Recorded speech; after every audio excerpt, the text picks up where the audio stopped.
తాకట్లో ఉన్న బంగారాన్ని విడిపించి ఆ రోజున మార్కెట్ ధర కట్టి మిగిలిన డబ్బును మీకు అందిస్తుంది కొమ్మూరి గోల్డ్. నమస్కారం, నా పేరు డాక్టర్ షగుఫ్తా. నేను న్యాచురోపతి డాక్టర్ని. మోకాలు నొప్పితో అండి చాలామంది, స్పెషల్లీ పెద్దవాళ్ళలో మోకాలు నొప్పులు అధికంగా అయిపోయి సర్జరీకి వెళ్ళాలా లేదా, సర్జరీకి వెళ్తే సక్సెస్ అవుతుందని కొంతమంది అంటారు, సక్సెస్ కాకపోతే ఇంకా విపరీతమైన నొప్పులతో ఇబ్బంది పడతామని చాలామంది మన దగ్గర కూడా పేషెంట్స్లో మోకాలు నొప్పులతో ప్రత్యేకంగా వచ్చి ఫిజియోథెరపీ కానీ ఇప్పుడు ఏదైనా సరే థెరపీ చేయించుకున్నంతసేపు బాగానే ఉంటుంది. ఇప్పుడు ఫిజియోథెరపీ అనుకోండి, 10 రోజులు చేయించుకోవాలి, 5 రోజులు చేయించుకోవాలి, నెల రోజులు చేయించుకోవాలని చేయించుకుంటూ ఉంటారు. చేయించుకున్న రోజులంతా బాగానే ఉంటాయి. మళ్ళీ కొద్దిగా ఏదైనా పని చేసినా ఇది చేసినా మళ్ళీ మోకాలు నొప్పులు వస్తుంటాయి. అసలు మోకాలు నొప్పులు రావడానికి గల కారణాలు ఏంటి, మోకాలు నొప్పులు వస్తే ఎలాంటి రెమెడీస్ చేసుకుంటే పర్మనెంట్గా మనం మోకాలు నొప్పులు తగ్గించుకోవచ్చు, దాని గురించి క్లుప్తంగా తెలుసుకుందాం. ఒకటండి, మనము మోకాలు నొప్పులు అనేది సడన్గా ఒకటేసారి హైగా ఏం రావు. సో చిన్న చిన్నగానే ఫస్ట్ తిమ్మిరులతో స్టార్ట్ అవుతాయి, కట్ కట్ సౌండ్లతో స్టార్ట్ అవుతాయి, కొద్దిగా హెవీగా అనిపించినట్టు, నడక మారుతుంది, కొద్దిగా అంటే ఏంటంటే ఈడుస్తూ నడిచినట్టు, అంటే కైండ్ ఆఫ్ నొప్పులు. ఒక first stage, second stage, third stage, fourth stage నొప్పులు అంటుంటారు కదా. ఇంకా ఫోర్త్ స్టేజ్కి వచ్చాక సర్జరీ మ్యాండేటరీ అంటుంటారు. అసలు మోకాలు నొప్పులు మెయిన్ రావడానికి కారణం ఒబెసిటీ, బరువు పెరగడం. ఎందుకంటే ఇంత బరువు మనం మోకాలు చెప్పు ఎంత ఉంటుంది, పట్టెల్లా అని బోన్ ఉంటుంది, ఆ బోన్ మీద ఇంత బరువు పడింది అనుకోండి స్టార్ట్ అవుతుంది. అక్కడి నుంచి నొప్పులు స్టార్ట్ అవడం, ఆ బోన్ కరగడం స్టార్ట్ అవడం, లిగమెంట్ డ్యామేజ్, కార్టిలేజ్ డ్యామేజ్ అని. కొంతమందికి బోన్కి మధ్యలో ఉన్న సైనోవిల్ ఫ్లూయిడ్ అని ఉంటుంది. ఎలాంటిదంటే ఇప్పుడు జిగురు పదార్థం అని ఉంటుంది. ఆ జిగురు పదార్థం లేదనుకోండి, ఇప్పుడు ఏదైనా సరే మనం ఇలా రబ్ చేస్తూ ఉంటే వేడి ఎక్కువ అయిపోతుంది, నొప్పి కూడా మనకి ఇంత చూడండి. ఇందులో ఏదైనా లిక్విడ్ వేసామనుకోండి, అది ఆయిల్ కానీ ఏదైనా మనం అలోవెరా జెల్ కానీ ఏదైనా రాసామనుకోండి, అప్పుడు స్మూత్ ఉంటుంది. లేదంటే ఇలా రాస్తున్న కొద్ది ఏమవుతుంది, వేడి ప్రొడ్యూస్ అయ్యి చేతుల మధ్యలో మంట కూడా పుడుతుంది. అలాగే ఒక బోన్కి మధ్యలో ఒక చిన్న బోన్ ఉంటుంది, దాన్ని పటెల్లా అంటారు. మధ్యలో ఒక లిక్విడ్ ఉంటుంది. ఆ లిక్విడ్ ఉన్నంత కొద్ది మనం నడుస్తూ కూర్చున్నా నడిచినా ఏదైనా ప్రొటెక్ట్ చేస్తుంది. ఆ గుజ్జు ఎప్పుడైతే తగ్గిపోతుందో, గుజ్జు ఎప్పుడైతే మనకి తగ్గిపోవడము లేదంటే సైడ్కి వెళ్ళడము, అప్పుడు ఏమవుతుంది, బోన్కి మధ్యలో ఇలా రబ్బింగ్ ఎక్కువ అయిపోయి హీట్ అయిపోయి మంట, కూర్చుకున్నట్టు అనిపించడం, డిస్కంఫర్ట్గా అనిపించడం, ఇవన్నీ జరుగుతాయి.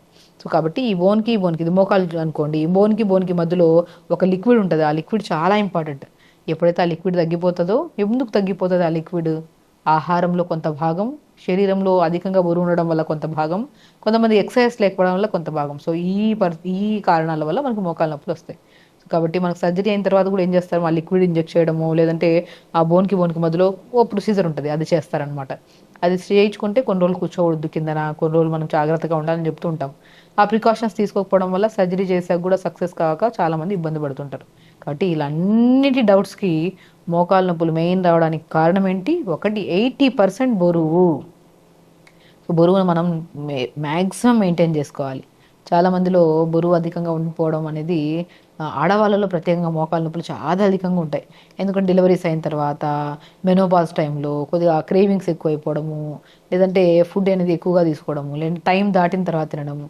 మ్యాక్సిమం మోకాలు నొప్పులు ఉన్న వాళ్ళలో 70-80% అధిక బరువు ఉండడం వల్ల అంటున్నాం కదా. ఈ అధిక బరువు కూడా తినడం వల్ల వచ్చిందా అంటే తినడం వల్ల కాదు, తినకపోవడం వల్ల వచ్చిన అధిక బరువు ఇది. పొట్ట బ్లోట్ అయిపోవడం, గ్యాస్ లాగా ఫామ్ అయిపోయి టైంకి తినకపోవడం, పొద్దున టిఫిన్ 10 గంటలకు తినడం, లంచ్ 2 గంటలకు తినడం, డిన్నర్ వచ్చాక 10-10:30కు తినడం, ఇలాంటి హ్యాబిట్స్ ఉంటే బరువు అధికంగా కాదు ఇంకా ఎక్కువ పెరిగిపోయి మోకాలు నొప్పులే కాదు, ఇంకా విపరీతమైన నొప్పులు కూడా వస్తాయి.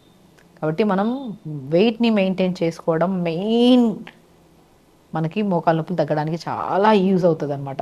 ఎలాగ వెయిట్ తగ్గించుకోవాలంటే కొద్దిగా మెంతులు, కొద్ది సోంపు, జీలకర్ర, ఈ 3 అద్భుతమైన ఇంగ్రీడియంట్స్ బరువు తగ్గించడానికి. మెంతులు 1/2 స్పూను, జీలకర్ర 1/2 స్పూను, సోంపు ఉంటే సోంపు 1/2 స్పూన్. వీటిని నైట్ ఒక 250 to 300 ml వాటర్లో నానబెట్టి పొద్దున్న లేచి 1/2 నిమిషం మరిగించుకోండి. ఇదే వాటర్లో పుదీనాకులు, పదాకులు, మునక్కాయ ముక్కలు అద్భుతంగా పనిచేస్తాయి. నేను చెప్పానా, బోన్కి మధ్యలో ఆ ఫ్లూయిడ్ తగ్గిపోయినా కూడా మనకి నొప్పి వచ్చే ఛాన్సెస్ ఉంటాయి, విటమిన్ డెఫిషియన్సీ వల్ల కూడా వచ్చే ఛాన్సెస్ ఉన్నాయి కదా అని చెప్పాను కదా. మునక్కాయ ముక్కలు ఎప్పుడైతే 2-3 ముక్కలు దంచి ఒక 250 ml వాటర్లో జీలకర్ర, మెంతులు, సోంపు, ఫ్లాక్స్ సీడ్స్ ఉంటాయి, అవి కూడా యాడ్ చేసుకోవచ్చు. ఏవైతే ఉన్నాయో అవి యాడ్ చేసుకోవచ్చు. జీలకర్ర, మెంతులు, సోంపు అయితే మ్యాండేటరీ. పుదీనాకులు, చిన్న అల్లం ముక్క, ఇవి నైట్ నానబెట్టి పొద్దున్న లేచి లైట్గా మరిచుకొని తాగండి. 100% చెప్తాను, ఎవరైతే పొద్దున్న ఎర్లీ మార్నింగ్ లేచి ఇప్పుడు నేను చెప్పిన కాంబినేషన్ రోజు 250-300 ml వాటర్ తాగి, దాని తర్వాత క్యారెట్ కొద్దిగా, చిన్న అల్లం ముక్క, కొద్దిగా పుదీనా, కొద్దిగా బీట్రూట్ కొద్దిగా యాడ్ చేసుకొని జ్యూస్ చేసుకొని పిప్పంతా పిండేసి జ్యూస్ తాగండి. ఈ పొద్దున వాటర్ తాగిన అరగంట తర్వాత బై 7:30 to 8:30 కల్లా జ్యూస్ అయిపోతుంది, డిటాక్స్ వాటర్ అయిపోతాయి. దాంతో లంచ్ మనం బ్రేక్ఫాస్ట్కి వచ్చాక లిమిట్గా బ్రేక్ఫాస్ట్, రాగి పిండిలో కొద్ది జొన్న పిండి కలుపుకొని తోటకూర విత్తనాలు నేను చాలా వీడియోస్లో చెప్పా. మోకాలు నొప్పులు తగ్గాలంటే బి కాంప్లెక్స్ విటమిన్ చాలా ఇంపార్టెంట్. గుజ్జు ఫామ్ అవ్వాలన్నా B complex vitamin, D vitamin, iron చాలా ఇంపార్టెంట్. అవి తగ్గిపోతేనే మనకి లిగమెంట్స్లో కానీ ఈ ఫ్లూయిడ్ తగ్గిపోవడం అనేది జరుగుతూ ఉంటుంది. సో అన్ని సమపాలంలో దొరికేది ఏమైనా ఉన్నాయంటే తోటకూర విత్తనాలు. తోటకూర విత్తనాల పౌడర్ కొద్దిగా, రాగి పిండి కొద్దిగా, జొన్న పిండి కొద్దిగా 3 కలిపేసుకొని రాగి గంజిలాగా చేసుకొని తాగండి. గంజి ఎలా చేస్తాం?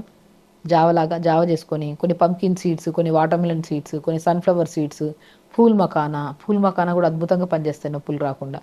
తెల్ల నువ్వులు ఇవన్నీ ఒక బాక్స్లో కలిపి పెట్టుకొని 2 స్పూన్లు జావలో కలుపుకొని తినండి. ఎందుకు చెప్తున్నా అంటే నేను ఆల్మోస్ట్ చాలామందికి ఒక ఆయిల్ చెప్పాను, అది అద్భుతంగా పనిచేస్తుంది అని చెప్తుంటారు చాలామంది. అప్లై చేస్తున్నంతసేపు మనకు తగ్గి మళ్ళీ 9 రోజుల తర్వాత మళ్ళీ వచ్చింది అనుకోండి, ప్రయోజనం ఉండదు కదా. మనం తీసుకుంటున్న ఆహారంలో బలం ఎక్కువగా ఉండి దాని తర్వాత ఈ ఆయిల్ అప్లై చేసామనుకోండి, మోకాళ్ళ నొప్పులు పర్మనెంట్ సొల్యూషన్ అనమాట. కాబట్టి pumpkin seeds, watermelon seeds, sunflower seeds, pool makhana, తెల్ల నువ్వులు అన్నీ 50 గ్రాములు తీసుకొని ద్వారగా వేపుకొని బాక్స్లో పెట్టుకొని మీరు రాగి గంజి చేసుకున్న, తోటకూర విత్తనాల పౌడర్తో గంజి చేసుకున్న, జొన్న గంజి చేసుకున్న, లేదంటే 3 కలిపి దోశలాగా వేసుకున్న, ఈ విత్తనాలు ఒక 2 స్పూన్లు కలుపుకొని తీసుకున్నారనుకోండి, స్ట్రెంత్ వస్తుంది.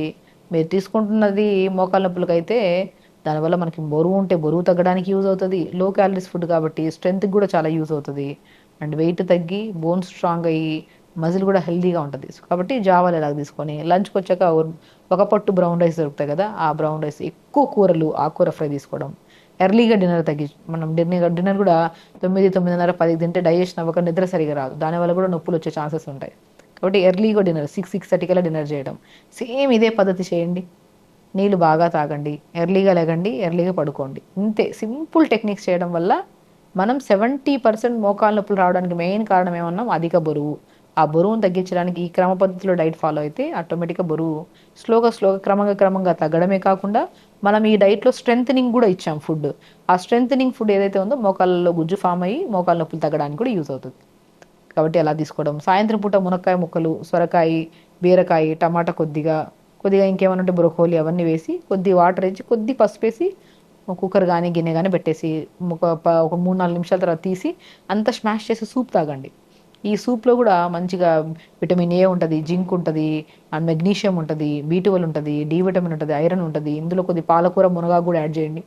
అన్ని సంపూర్ణ విటమిన్స్ ఉంటాయి. కాబట్టి ఇది రాత్రిపూట మనం డిన్నర్ లాగా తీసుకున్నాం అనుకోండి, బరువుకు తగ్గుతాము. విటమిన్స్ అన్నీ సంపూర్ణంగా దొరుకుతున్నాయి కాబట్టి బోన్ స్ట్రాంగ్గా ఉంటుంది, మజిల్ స్ట్రాంగ్గా ఉంటుంది. ఆ సైనబుల్ ఫుడ్ ఫామ్ అవ్వడానికి కూడా చాలా యూజ్ అవుతుంది. వెరీ సింపుల్ అండి. మనం బరువు తగ్గి కొద్దిగా తినాల్సిన ఫుడ్లో స్ట్రెంథనింగ్ ఫుడ్ తీసుకొని, అండ్ నేను చెప్పే ఒక మెరాకిల్ ఆయిల్, మోకాళ్ళ నొప్పులు ఎవరికైతే అధికంగా ఉంటాయో నువ్వుల నూనె తీసుకోండి. ఒక మంచిగా 150 to 200 ml నువ్వుల నూనె తీసుకోండి. 50 grams వాము పువ్వు అని దొరుకుతుంది, ఆయుర్వేద షాప్స్లో దొరుకుతుంది, ట్రై చేయండి. వాము పువ్వు, పుదీనా పువ్వు, కర్పూరం, ఈ మూడుని 150 to 200 ml నువ్వుల నూనెలో వేసేసి, వాముదం నూనెలో కానీ నువ్వుల నూనె కానీ వేసిన వెంటనే డైల్యూట్ అయిపోతుంది. అప్పుడు ఘాట్ వచ్చేస్తుంది ఆయిల్ని మోకాళ్ళ కింద భాగంలో, పై భాగంలో మంచిగా అప్లై చేసుకోండి. ఇది అప్లై చేసే ముందు ఒక ఐస్ ముక్కని, అవిసె విత్తనాలు ఉన్నాయి కదా ఇంట్లో, అవిసె విత్తనాలని పౌడర్ చేసేసుకోండి. 1 గ్లాస్ నీళ్ళలో అవిసె విత్తనాల పౌడర్ 1 స్పూన్ వేసి కలపండి. కలిపి ఒక ఐస్ ట్రేలో మొత్తం వాటర్ వేసేసండి. ఐస్ క్యూబ్ అవుతుంది కదా, అవిసె విత్తనాలతో చేసిన ఐస్ క్యూబ్ని మోకాళ్ళ చుట్టూ భాగంలో ఎక్కడ నొప్పులున్నా, మీకు షోల్డర్ పెయిన్ ఉందా, ఎల్బో పెయిన్ ఉందా, జాయింట్ పెయిన్స్ ఉన్నా, ఎక్కడ పెయిన్ ఉన్నా అవిసె విత్తనాల పౌడర్తో చేసిన ఐస్ క్యూబ్ని తీసుకొని మంచిగా నొప్పున్న చెట్టులో రాసేసుకొని ఒక తడి క్లాత్తో తుడిచేసి, దాని తర్వాత నేను చెప్పిన వాము పువ్వు, పుదీనా పువ్వు, కర్పూరం ఈ నువ్వులను వేసేసుకొని కలిపేసి ఆ ఆయిల్ని బాగా అప్లై చేయడం స్టార్ట్ చేయండి. 100% ఈ వీడియో చూసిన ప్రతి ఒక్కరికి చెప్తున్నాను, ఎవరికైతే joint pains, back pain, sciatica pain, cervical pain, ఏ పెయిన్, మోకాళ్ళ నొప్పులు ఎవరికున్నా సరే ఐస్ క్యూబ్ని అప్లై చేసుకొని దాని తర్వాత ఆయిల్ అప్లై చేసుకొని ఫుడ్లో స్ట్రెంథనింగ్ ఫుడ్ తీసుకుంటే 100% జాయింట్ పెయిన్స్ పోతాయి, యాక్టివ్గా ఉంటాం. అధిక బరువు ఉంటే బరువు తగ్గుతుంది, స్ట్రెస్ తగ్గుతుంది, బీపీ, షుగర్లు కూడా కంట్రోల్లోకి వస్తాయి. మనం ఆహార నియమాల్లో తీసుకోవాల్సిన జాగ్రత్తలు ప్రాపర్గా తీసుకొని, తొందరగా పడుకొని, తొందరగా లేచి, గట్ని క్లీన్గా ఉంచుకొని, ఆలోచనలు పాజిటివ్గా ఉండి, మనం చేసే ప్రతి పని మన శరీరంలో ఉన్న ఆ సమస్యను తగ్గించడానికన్నా పాజిటివ్ థింకింగ్తో చేస్తే 100% ఆ సమస్య తగ్గుతుంది. అండ్ హెల్దీగా ఉంటాం, యాక్టివ్గా ఉంటాం. సో ఖచ్చితంగా చేయండి. హెల్దీగా ఉండండి, హ్యాపీగా. నమస్కారం.